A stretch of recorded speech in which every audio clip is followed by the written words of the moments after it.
Planning by itself doesn't work. Goal setting doesn't work. Declaring what's possible and then saying what actions you're going to take and letting your life be your commitment works. You know, many years ago when I worked in the corporate world, we would get together and do a 5-year plan. That's crazy today. How can you possibly do a 5-year plan when the world is changing the way that it's changing? Your planning becomes obsolete.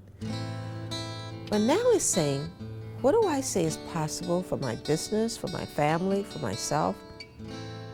And what actions, like promises and commitments, do I need to take every single day?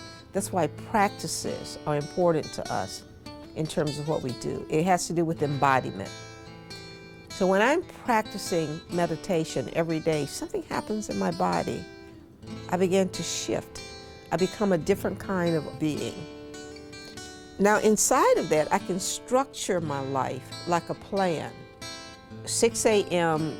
every morning, I have 20 minutes to sit and meditate, and then I journal. That's the plan.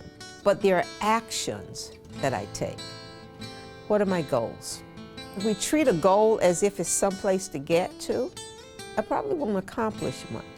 But if I treat my goals as outcomes that I'm engaged in, and that my outcomes are based on what I do, and then my life is about accomplishing every single day and not getting to some goal that's way out here. I meet people quite often who say, you know, I want to be an actor. My goal is to win an Academy Award.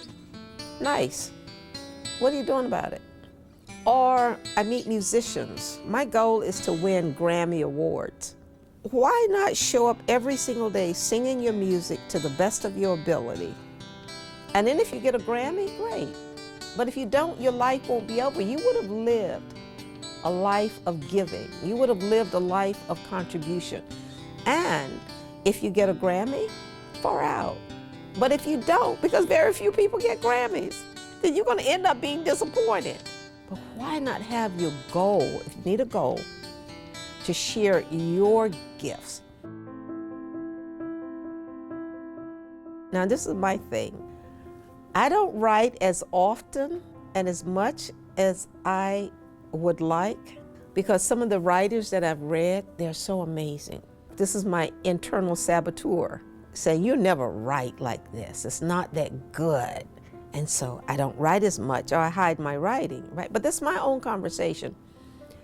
Is my goal, is it to write so that people like what I write? Or is it to become a full expression of the life that's flowing through me and to share it? And share it in such a way that other people perhaps can become inspired to live a life. So we ask people to maybe even shift what their goals are, to look at living their life day to day, moment to moment, how they're living to make the biggest contribution they can make in this moment, right here, right now. And then let's see what the future will bring you, because none of us can determine the future. However, we can make choices and actions today that can shape our future and have outcomes. We use NLP, Neuro-Linguistic Programming. I'm a NLP master practitioner. So part of what we do is have people establish their outcomes so they have some direction. But what are the outcomes I want in my life? But a large part of the outcomes has to do with our identity. For many years, I was a transformational trainer, and then I became a coach. But recently, I've shifted my identity to being an entrepreneur. Now, an entrepreneur has a different set of outcomes and commitments than a trainer or a coach. As I'm coaching someone, we have measurements. How do you measure day to day, week to week, because that's important. And how with others we will accomplish what it is we say we're up to accomplishing.